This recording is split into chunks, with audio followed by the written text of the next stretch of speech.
All right, welcome to Monday, January 31st. It's Joe Harper's birthday, our fearless vice president and of our corporation, of our church. Been there since the beginning, week 6, I believe, and been our piano player, super faithful ever since, and really appreciate him. Feel bad for him being a Bills fan that could have had them in the Super Bowl, but what are you going to do?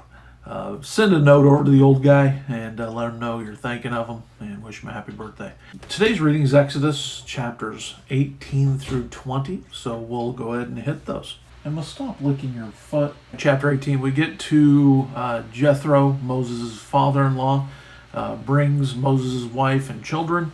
I presume that they were probably sent away during the plagues, or before the plague. Probably not a very liked couple at the time.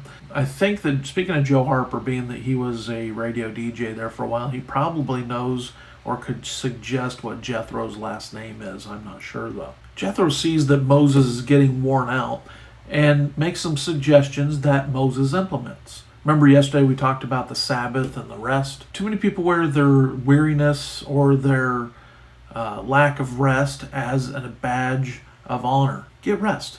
Get sleep. I remember back in college, and I'm not one of those that goes out and just ruthlessly criticizes the college I came from, but there were certain aspects that, one of them was, some of the staff members really misleading the students on like things like salary and what they made and, things of that nature, about the amount of sleep they got.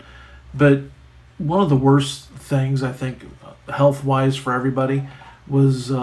But spirituality seemed to be judged by how little sleep you could get by with. There was a certain staff member that talked about, I'm always there at 4 o'clock and praying and all that. But the guy could also go to bed at 7 o'clock at night. He had staff people doing, doing all of his work. Come to find out, he was also taking naps in his office. And I'm not against those naps. I'm not enough to get them sleep. But, if you're going to tell people you're there at 4, be honest about the whole story. Now you see some of those same people hobbling around in somewhat bad health. And remember, Jesus took naps. Get your rest. Your spirituality is not determined by how much work you can do. Chapter 19, we come to the arrival at Mount Sinai.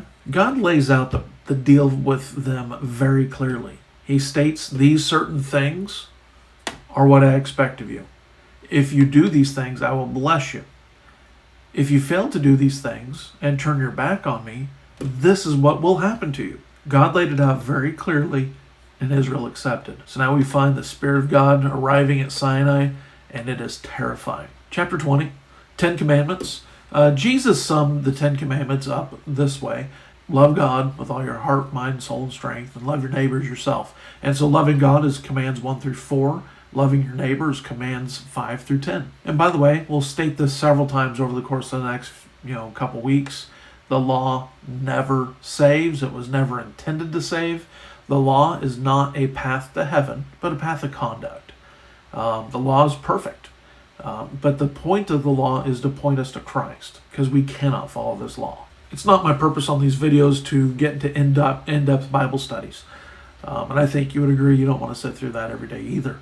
I just do want to cover one commandment. Doing all right? And that's the commandment, thou shalt not take the name of the Lord thy God in vain. That commandment has nothing to do with cussing. I'm not sitting here advocating you're using God's name as a cuss word. If you search throughout Scripture and talks about taking the name of the Lord in vain, it involves stealing, things of that nature. So for us as Christians, this would be taking his name, Christian, and then acting in a way that isn't consistent with that name. And again, not advocating somebody going out and using God's name as a cuss word. At the same time, that's not what this commandment's about. The nation of Israel has taken on God's name. Israel, El, the Prince of God, and so this nation is taking on that name, and they're not going to act according to it. That's the problem. Let's have a great week. Stay faithful in your Bible. Have a great day.